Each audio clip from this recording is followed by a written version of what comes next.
नमस्ते, मैं डॉक्टर देवांशु। स्वागत है आप सभी का एक नए वीडियो में। इस वीडियो में हम बात करने वाले हैं होम्योपैथी से जुड़े हुए तथ्यों के बारे में।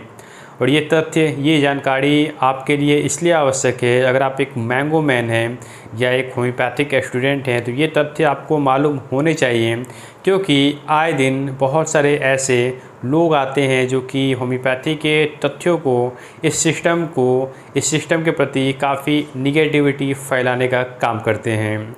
तो अगर आपको एक्चुअल इस सिस्टम के बारे में जानकारी होगी, होम्योपैथी के बारे में जानकारी होगी, होम्योपैथिक वे ऑफ ट्रीटमेंट के बारे में जानकारी होगी, तो आप उनके जो भी निगेटिविटी बात जो वो फैलाते हैं उसको आप तुरंत वहाँ पे खारिज करेंगे।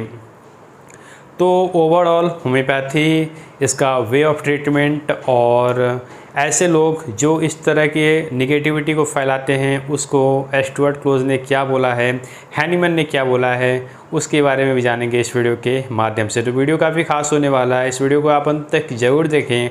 और अगर आप पहली बार इस चैनल पर आए तो चैनल को प्लीज़ सब्सक्राइब कर लें और बेल आइकन पर क्लिक ज़रूर करें, ताकि फर्दर जो भी वीडियो अपलोड हो उसकी नोटिफिकेशन आपको मिलते रहे। तो चलिए आज के इस स्पेशल वीडियो को स्टार्ट करते हैं। सबसे पहले होम्योपैथी क्या है। होम्योपैथी सिंपल वर्ड में इसको समझें तो ये एक थेराप्यूटिक साइंस है जो कि लॉ ऑफ सिमिलर के आधार पे वर्क करती है।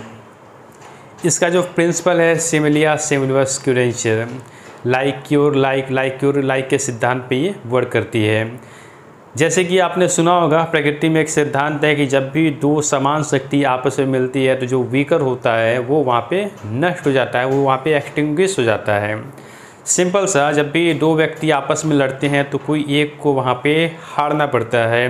कुछ वैसा ही होम्योपैथी, जब पेशेंट जिस बीमारी से सफ़र होता है तो उससे थोड़ा सा स्ट्रॉन्गर हम डिजीज़ वहाँ पे बॉडी के अंदर डेवलप करते हैं जो कि आर्टिफिशियल होता है, और वो जिस बीमारी से पेशेंट सफ़र कर रहा होता है, नेचुरल डिजीज़, उसको वो वहाँ पे एक्सटिंग्विश करता है। और धीरे धीरे ये जो आर्टिफिशियल डिजीज़ उसके बॉडी में क्रिएट हुआ है वो भी वहाँ पे ख़त्म हो जाता है। क्यों? क्योंकि डोज का निर्धारण हमारे हाथ में होता है, पोटेंसी का निर्धारण हमारे हाथ में होता है। यानी कि सिमिलैरिटी के कॉन्सेप्ट पे जिसका जिक्र डॉक्टर हैनीमैन ने 26 एफोरिज्म में किया है। एक मैंगो मैन भी 26, आप वहाँ पे टाइप करेंगे गूगल में ऑर्गेनन ऑफ मेडिसिन 26 एफोरिज्म, तो वहाँ पे आपको ये सिद्धांत देखने को मिलेगा कि होम्योपैथी वर्क कैसे करती है। अब बात आती है कि सिंपल सा ये एक मेथड है, प्रकृति के सिद्धांतों पे आधारित है, और इसके खिलाफ तो समय समय पे कुछ लोग ऐसे आते हैं जो इस सिस्टम के खिलाफ निगेटिविटी फैलाते हैं। सिंपल सा आपने समझा कि प्रकृति के सिद्धांत पे ये वर्क कर रही है, तो जो प्रकृति में है वही बॉडी में इम्प्लीमेंट किया जा रहा है और पेशेंट की प्रॉब्लम को ठीक किया जा रहा है। ऐसे लोगों को स्टुअर्ट क्लोज ने मेडिकल सियोलिस्ट नाम दिया है। मेडिकल सियोलिस्ट वैसे लोग होते हैं जिनको एक्चुअल में उस साइंस की जानकारी नहीं होती, बट उस साइंस को वो काफ़ी बढ़ा चढ़ा के, जो जानकारी है नहीं बट उसके बारे में बढ़ा चढ़ा के वो बोलने का काम करते हैं। मैंने एक वीडियो बनाया था मेडिकल सियोलिस्ट पे कुछ समय पहले, जहाँ पे मैंने एक कहानी आपको सुनाया था। उस कहानी को मैं फिर से रिपीट करता हूँ। कहानी थी एक हंस की और एक उल्लू की कहानी। हंस और उल्लू में काफ़ी अच्छी दोस्ती होती है।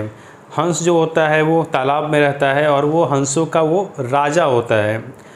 उल्लू एक सिंपल सा उल्लू है जो जंगल में अपने एक पेड़ पे रहा करता है। बट एक दिन क्या होता है कि उल्लू को क्या लगता है कि हंस तो एक राजा है, तो मैं राजा नहीं हूँ, तो उसको काफ़ी थोड़ा हीन भावना से ग्रसित हो जाता है कि क्यों ना हंस को बुलाया जाए और अपनी ताकत भी दिखाई जाए। एक्चुअली वो है नहीं, बट सोच रहा है कैसे उसको अपनी ताकत दिखाई जाए और हंस जी को वहाँ पे बुला के मैं क्या हूँ उसको बताया जाए। एक समय आता है कि जिस पेड़ पे वो उल्लू रहा करता है उसके आसपास कुछ सैनिक लोग जा रहे होते हैं, कहीं पे युद्ध हो रहा होता है, तो उस युद्ध स्थल पे जाने के लिए वो उस रास्ते से गुजर रहे होते हैं। तो आराम करने के लिए वो लोग उस पेड़ के नीचे अपना वो टेंट वगैरह लगा के वहाँ पे उस रात गुजारने के लिए वो लोग वहाँ पे रुक जाते हैं। उल्लू को लगता है यही सबसे अच्छा मौका है हंस को अपनी शक्ति दिखाने का, अपना पावर दिखाने का, अपना वर्चस्व दिखाने का। वो तुरंत जाता है वहाँ पे तालाब पे और बोलता है, हंस हंस तुम मेरे घर आते नहीं, ये अच्छी बात नहीं है, आज चलो मेरे पास, मेरे घर पे चलो और देखो मेरा भी कैसा घर है, सब मेरी भी पावर को देखो। तो हंस कहता है कोई बात नहीं, चलते हैं आज। हंस महाराज उसके साथ साथ चले आते हैं। तो देखते हैं कि बाप रे, इतने सारे लोग इस उल्लू के खातिर यहाँ पे खड़े हैं। उल्लू भी काफ़ी बढ़ा चढ़ा के बोलते ये सब मेरे सिपाही हैं, मेरा हुक्म मानते हैं, जो मैं बोलूँगा वही ये करते हैं। तो सुबह होता है, सुबह रात भर हंस वहीं पर रहता है। सुबह होता है तो जैसे ही अब सिपाही लोग, उनको जाना होता है युद्ध, जहाँ पे युद्ध स्थल था वहाँ पे, तो वो लोग अपना टेंट हटाते हैं वहाँ पे और जाने के लिए वहाँ पे प्रस्थान करते हैं। तो एक कहावत है, एक बात कही जाती है कि जब भी उल्लू बोल लेता है तो लोग उस जगह को नहीं छोड़ते हैं। उल्लू क्या किया कि वहाँ अपनी आवाज़ निकाल दिया, तो जो सैनिक थे वहाँ पे रुक जाते हैं। फिर थोड़ा समय होता है, थोड़े समय वो रुकते हैं, फिर जैसे ही जाने के लिए रेडी होते हैं, फिर उल्लू वहाँ पे फिर बोल देता है। फिर कुछ समय वहाँ पे वो लोग रुकते हैं, फिर तीसरी बार जब वहाँ पे बोलता है तो वो लोग जो सैनिक होते हैं काफ़ी गुस्से में आ जाते हैं। उसमें से एक उठता है और तीर चलाता है। तीर उल्लू को नहीं लगता, उनके बगल में बैठे हंस महाराज को लग जाता है। हंस महाराज वहीं पेड़ से गिरते हैं और वहीं उनका राम नाम सत्य हो जाता है। इस कहानी से हमें सीख यही मिलती है कि कुछ लोग इन्फ्लुएंसर बनने के चक्कर में ऐसी अनाप शनाप बातें बोलते हैं और इससे नुकसान दूसरे व्यक्ति का हो जाता है। यानी कि मैं अगर उठता हूँ, मैं अपने किसी भी सोशल अकाउंट पे मैं बोल देता हूँ कि होम्योपैथी ये है, होम्योपैथी वो है, उसके खिलाफ तरह तरह की बातें उगल देता हूँ। तो होता क्या है कि बहुत सारे लोग क्या होता है कि बातों में आ जाते हैं। बहुत सारे लोग एक दूसरे की जो बात सुनते हैं उनको लगता है हाँ ये ऐसी बात सही होगी। तो वैसे लोग जो अपनी बीमारी को लेके होम्योपैथिक डॉक्टर से मिलने वाले होंगे, होम्योपैथिक सिस्टम को चुनने वाले होंगे, जो कि उनकी बीमारी को ठीक करने में सही साबित होने वाली होगी, वैसे लोग भी इससे हिचक जाते हैं। ऐसे लोगों के प्रभाव में आ जाते हैं और सोचते हैं शायद होम्योपैथी वर्क नहीं करती होगी। तो आप सोचिए कि एक उल्लू के राजा बनने के चक्कर में, एक उल्लू के दिखावे करने के चक्कर में एक हंस जैसे व्यक्ति की, जो काफ़ी सरल सीधा है, उसकी यहाँ पे मृत्यु हो जा रही है, बस अपने आप को ऊपर दिखाने के चक्कर में। तो ऐसे इन्फ्लुएंसर जो भी होते हैं, आप उन इन्फ्लुएंसर हैं और इंस्टाग्राम पे ऐसे बहुत सारे इन्फ्लुएंसर आपको मिलेंगे जो अपने आप को इन्फ्लुएंसर तो बोलते हैं, बट उस पोजीशन पे रहने लायक शायद वो है कि नहीं, वो अपने अंदर झांक के देखें। रही बात होम्योपैथी की, तो होम्योपैथी का जो सिमिलर का कॉन्सेप्ट है, वो जब हिप्पोक्रेट्स ने जब बोल दिया था कि जहाँ पे सिमिलर लगे वहाँ पे सिमिलरिटी के कॉन्सेप्ट को लगाओ, जहाँ पे डिसिमिलर लगे वहाँ पे डिसिमिलर के कॉन्सेप्ट को लगाओ, इस मेथड को वहाँ पे अप्लाई करो। यहाँ तक कि डॉक्टर हैनीमैन ने भी जब 67 के फुटनोट में यहाँ तक बोला कि जब भी इमरजेंसी हो, जहाँ पे पेशेंट की जान बचानी ज़रूरी हो, वहाँ पे आपको एलोपैथिक मेथड, वहाँ पे आपको डिसिमिलर मेथड को वहाँ पे अप्लाई करना चाहिए। क्योंकि हमारा जो मेन मकसद है, मेन हमारा जो लक्ष्य है, पेशेंट को उस कठिनाइयों से बाहर निकालना। तो आप हैनीमैन के ऑर्गन ऑफ मेडिसिन, जो कि ऐसी बुक है, होम्योपैथिक स्टूडेंट उसको पढ़ते हैं, उसको समझते हैं, उसके मेथड को जानते हैं, फिर उसको पेशेंट पे अप्लाई करते हैं।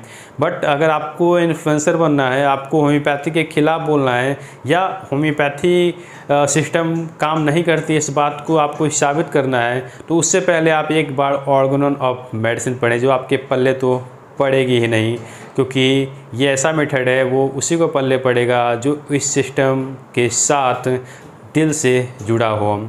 ऑर्गन ऑफ मेडिसिन ऐसी बुक है जो सबको समझ में नहीं आती, वैसे लोगों को ही समझ में आती है जो इस सिस्टम से प्यार रखते हैं, इस सिस्टम से उनका लगाव रहता है, चाहे वो एक होम्योपैथिक स्टूडेंट या होम्योपैथिक डॉक्टर ही क्यों ना हो। बहुत सारे आपके अपने सिस्टम में, होम्योपैथिक सिस्टम में भी ऐसे लोग आपको मिल जाएंगे जो ऑर्गन ऑफ मेडिसिन को ही खड़ा बोलते हैं बेकार बुक है। बट वही एक बुक है जो इस सिस्टम को एक तो साबित करती है और इस सिस्टम को कैसे अप्लाई करना है वो हमें सिखाती है। तो मेरा यहीं पे मेरा जो लास्ट कंक्लूज़न यही रहेगा कि होम्योपैथी बेस्ड साइंस है, होम्योपैथी बेस्ड मैं कह रहा हूँ इसलिए नहीं है, बहुत सारे लोगों ने इसको अप्लाई किया है अपने अंदर, बहुत सारे जो आम लोग हैं उनकी बीमारी ठीक हुई है, इसलिए साइंस अभी आप पूरे वर्ल्ड में देखें तो सेकंड पोजीशन अपना स्थापित कर रही है। यहाँ तक कि कोविड के समय भी आपने देखा कि आर्सेनिक ने काफ़ी अच्छा वर्क किया एज अ प्रिवेंटिव, और आर्सेनिक के अलावा भी बहुत सारी मेडिसिन को एज अ क्यूरेटिव के तौर पे यूज़ किया गया। तो ये ऐसे इफ़ेक्ट हैं, ऐसे ये गुड इफ़ेक्ट हैं होम्योपैथी के, जो कुछ लोगों को पच नहीं पा रहे हैं, उनको अनपच हो जा रहा है, उनकी जो डायरिया हो जा रही है इन बातों को सुन के, इसलिए वो इस तरीके की निगेटिविटी फैलाने का काम कर रहे हैं। तो मेडिकल सियोरिस्ट बनने से अच्छा है, उस उल्लू महाराज की तरह बनने से अच्छा है कि अगर आपको इस सिस्टम के ख़िलाफ़ बोलना ही है तो आप पहले जाके स्टडी करें कि ये साइंस है क्या, और उससे भी नहीं होता है तो खुद पे अप्लाई करके देखें, अपने लोगों पे अप्लाई करके देखें। फिर भी अगर आपको वहाँ पे कुछ नहीं समझ में आता है फिर आप इसके ख़िलाफ़ बोल सकते हैं, और ख़िलाफ़ बोलने के लिए आपके पास एक अच्छा ज्ञान होना चाहिए। इसलिए हमें उस चीज़ों में नहीं घुसना चाहिए जो चीज़ें हमें पता नहीं हो। लोग यहाँ फेमस होने के लिए कुछ भी करने को तैयार होते हैं। तो कह सकते हैं कि होम्योपैथ भी ऐसे सहिष्णु बोलते हैं ना, सहिष्णु हो चुका है कि जो इस तरह की बातें आती हैं सोचता है छोड़ो इस बात को, जाने दो, हमारा काम है पेशेंट को ठीक करना, हमें इस सबसे क्या मतलब है। बट इन चीज़ों पे हमें सामने आके बोलना पड़ेगा और ऐसे लोगों को करारा जवाब देना पड़ेगा। बाकी हम जवाब तो अपने क्लिनिक में देते ही हैं, पेशेंट को ठीक करते हैं, और वो पेशेंट जो जवाब देते हैं आम पब्लिक में जाके वो तो बेहतर होता ही है। बट ऐसे लोग तरह तरह के समय समय पे आके, जो ये बरसाती मेढक होते हैं, वो समय समय पे आके ऐसी बातें न बोलें, उनके लिए भी काउंसिल को वहाँ पे आवाज़ उठानी चाहिए। तो मैं नेशनल काउंसिल ऑफ होम्योपैथी से ये रिक्वेस्ट करूँगा कि ऐसे लोग जब भी ऐसी कुछ बातें बोलते हैं तो आप वहाँ पे ज़रूर एक एक्शन लें। कुछ समय पहले ही होम्योपैथी को पैरामेडिकल ऐसे और कोई वैकेंसी आई थी, उसके अंदर उसको इंक्लूड कर दिया गया था होम्योपैथी को, तो वहाँ भी NCS ने एक्शन लिया और तुरंत उस जो जॉब थे, वो वैकेंसी थी, उसको वहाँ पे वो लोगों को चेंज करना पड़ा, रद्द करना पड़ा। तो NCS को ऐसे मुद्दों पे एक्शन लेना चाहिए। और रही बात खिलाफ़ बोलिए, हमारा काम है पेशेंट को ठीक करना, वो हम करते रहेंगे। तो ये थी मेरे अपने मन की बात, मैंने सोचा कि इसको आपके सामने जाहिर करना चाहिए। तो मिलते हैं एक नए वीडियो में एक नए टॉपिक के साथ, तब तक के लिए बाय। अपना ध्यान रखें, खुश रहें, स्वस्थ रहें, लाइफ में आगे बढ़ते रहें। जय हिंद, जय भारत, जय होम्योपैथ एंड जय हनीमैन।